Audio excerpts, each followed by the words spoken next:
Hello student, Ramtan study YouTube channel में आपका स्वागत है। नंबर सिस्टम में आज भाज्य, अभाज्य और सह अभाज्य संख्याएं क्या होती है। एग्जाम की दृष्टि से अभाज्य संख्याओं से बहुत सारे क्वेश्चन पूछे जाते हैं।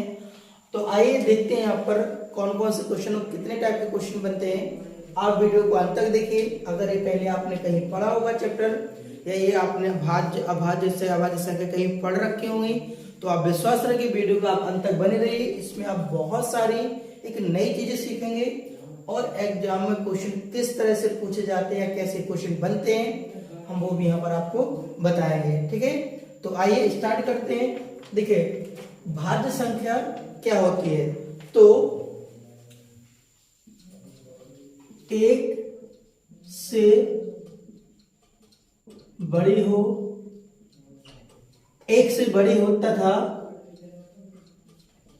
दो से अधिक गुणनखंड हो तो वह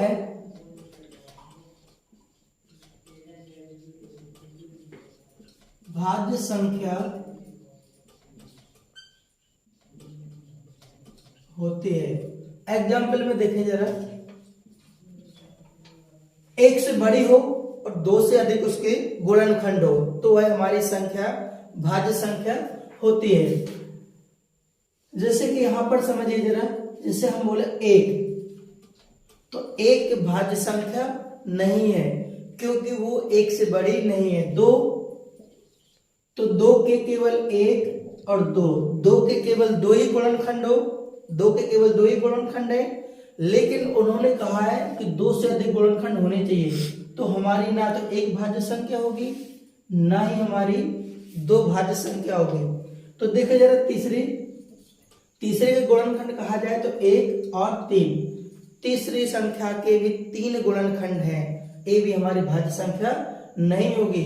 भाज्य संख्या होने के लिए दो से अधिक गुणनखंड चाहिए। ठीक है, तो ना तो हमारी एक, ना ही हमारी दो, ना ही हमारी तीन संख्या ये भाज्य संख्या नहीं है। तो जो भाज्य संख्या शुरू होती है वो हमारी शुरू होती है चार से। तो चार एक से बड़ी है और इसके दो से अधिक फैक्टर यानी गुणनखंड है। तो एक, तो चार में एक का भाग जाएगा, चार में दो का भाग जाएगा और चार में स्वयं चार का भाग जाएगा। तो ये होते एक, दो और चार, ये चार के गुणनखंड है। ठीक है, जो दो से अधिक है। और भी संख्या ले लेंगे जिन संख्याओं में दो से अधिक संख्याओं का भाग चला जाए। अगला जैसे हम ले रहे 6, तो 6 में 1 का भाग चला जाएगा, 2 का, 3 का और 6 का। अगला देखें 12, तो 1 का भी चला जाएगा, 2 का चला जाएगा, 3 का, 4 का, 6 का और 12 का। तो ये हमारी कैसी संख्या होती है, भाज्य संख्या होती है। अगला देखें, अगला आता है हमारे सह अभाज्य संख्या। सह अभाज्य संख्या, इसको बोलते को प्राइम नंबर, इसको बोलते को को प्राइम नंबर, को प्राइम नंबर। अब देखिए को प्राइम नंबर क्या होते हैं। दो या दो से अधिक संख्याओं का कॉमन फैक्टर एक हो, दो या दो से अधिक संख्याओं का कॉमन फैक्टर एक होना चाहिए। दो या दो से अधिक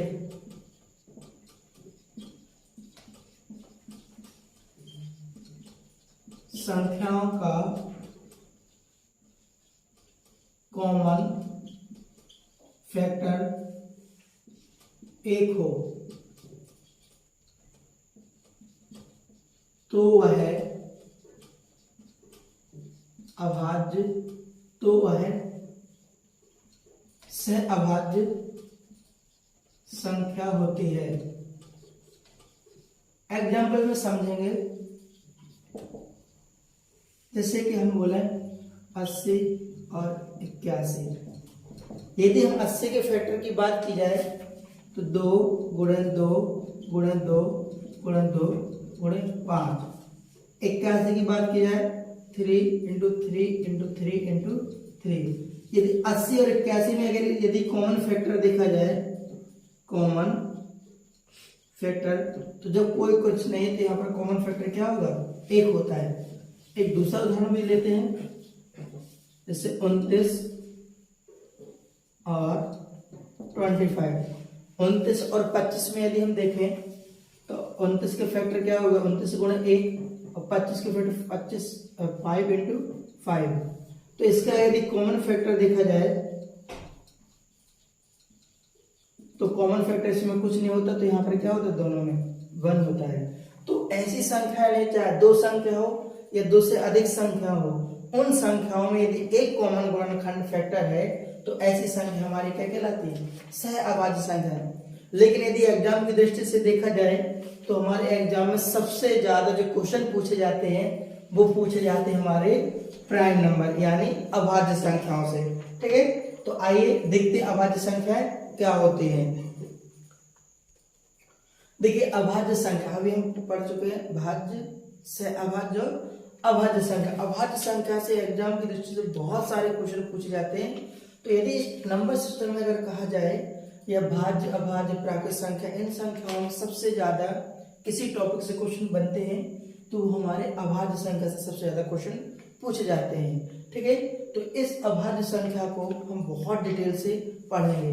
देखो जरा अभाज्य संख्या होती क्या है, इंग्लिश में प्राइम नंबर बोलते हैं, रूढ़ संख्या, इसी को अविभाज्य संख्या भी कहा जाता है। तो वे संख्याएं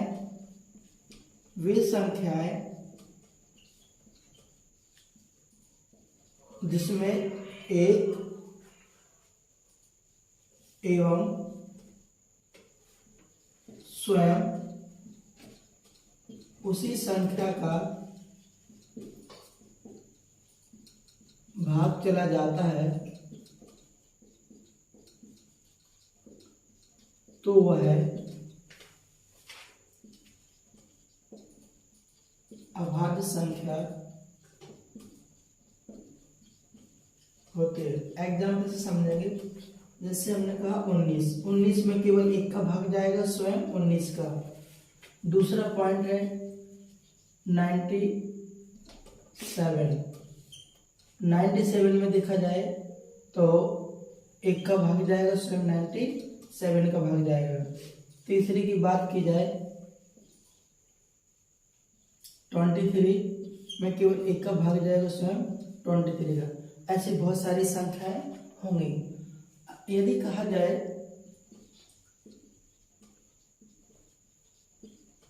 अभाज्य संख्याओं के केवल दो गुणनखंड होते हैं, अभाज्य संख्याओं के केवल दो गुणनखंड होते हैं,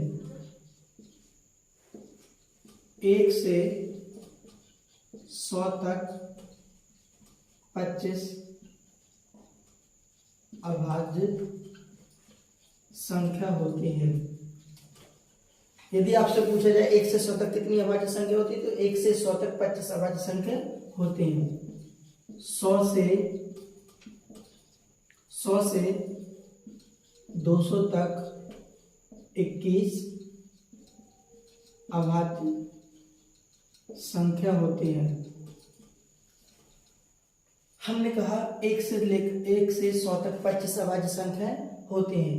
तो आपको ये पता होनी चाहिए कि वो 1 से लेकर के 100 तक कौन कौन सी 25 अभाज्य संख्याएं होती हैं। तो देखते हैं जरा यहाँ से 2 3 5 7 11 13 17 19 23 29 31 37 41 47 41 के बाद आता है 43 47 53 59 61 67 71 73 79 83 89 और 97। यदि देखा जाए तो हमारे 1 2 3 4 5 6 7 8 9 10 11 12 13 14 15 16 17 18 19 20 21 22 23 24 और 25, ये हमारी 25 अभाज्य संख्याएं हो गई। तो आपको ये 25 अभाज्य संख्या पता होनी चाहिए कि कौन कौन सी अभाज्य संख्या होती है। अब इन अभाज्य संख्याओं से देखिए कितने सारे क्वेश्चन बनते हैं और कैसे कैसे क्वेश्चन पूछे जाते हैं। यदि हम आपसे बोले 1 से लेकर के 10 तक, अगर हम कहें 1 से लेकर के 10 तक कितनी अभाज्य संख्या है, तो वो हमारी है 4। अगर हम आपसे पूछे 10 से लेकर के 20 तक अभाज्य संख्या कितनी है, तो भी हमारी हो जाएंगी 4। अगर 20 से 30 तक कहा जाए अभाज्य संख्या, 20 से 30 तक, 20 से यदि हम 30 तक बोले अभाज्य संख्या तो हो जाएंगी 2, और 30 से 40 तक अभाज्य संख्या हो जाएंगी 2, और 40 से 50 तक अभाज्य संख्या हो जाएंगी 3, 50 से 60 तक अभाज्य संख्या हो जाएंगी 2, 60 से 70 तक अभाज्य संख्या हो जाएंगी 2, 70 से 80 तक अभाज्य संख्या हो जाएंगी 3, 80 से 90 तक हो जाएंगी 2, और उसके बाद हो जाएगी हमारी 1। तो देखिए जो हमारे संख्याओं का बना हुआ है जो यहाँ पर, तो ये हो जाएगा 4 4 2 2 3 2 2 3 2 1। यदि हम आपसे पूछे कि 10 तक 10 20 30 40 50 60 70 80 90 और 100, यदि हम कहें 10 तक कितनी संख्या होगी, तो 4। अगर वो बोले कौन कौन सी, तो 1 2 3 4।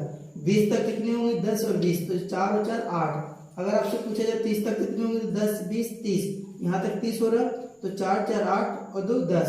अगर आपसे पूछा जाता है 50 तक पूछा जाए, तो 10 20 30 40 और 50, तो 50 तक यहाँ तक आता है, तो देखो कितना हो जाएगा, 4 4 8 2 10 और 5 15।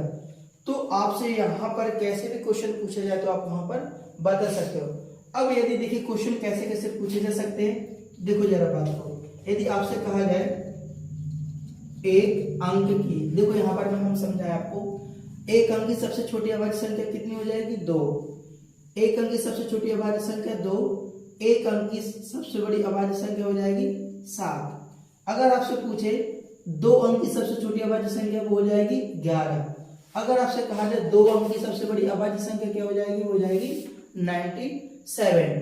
अब अगर आपसे ये पूछा जाए ऐसी कितनी सम संख्या है जो अभाज्य है, तो वो है 1, उसका नाम क्या है, 2। ऐसी कितनी सम संख्या है जो अभाज्य है, तो एक ही सम संख्या है जो अभाज्य, उसका नाम है 2। अगला कहा जाए 2 के अलावा कोई भी संख्या, 2 के अलावा कोई भी सम संख्या अभाज्य संख्या नहीं होती है, तो 1 अंक की सबसे छोटी अभाज्य संख्या 2, 1 अंक की सबसे बड़ी अभाज्य संख्या 7, 2 अंक की सबसे छोटी अभाज्य संख्या 11, 2 अंक की सबसे बड़ी अभाज्य संख्या कितना हो जाएगा, 97। अगर हम आपसे बोले 3 अंक की सबसे छोटे अभाज्य संख्या, तो वो हो जाएगी 101। यदि आपसे कहा जाए 3 अंक की सबसे बड़ी अभाज्य संख्या, तो वो हो जाएगी 997। यदि आपसे कहा जाए तीसरा 4 अंक की सबसे छोटी अभाज्य संख्या, तो हो जाएगी 1009। अब देखें जरा इसके आगे और कौन से क्वेश्चन बन सकते हैं।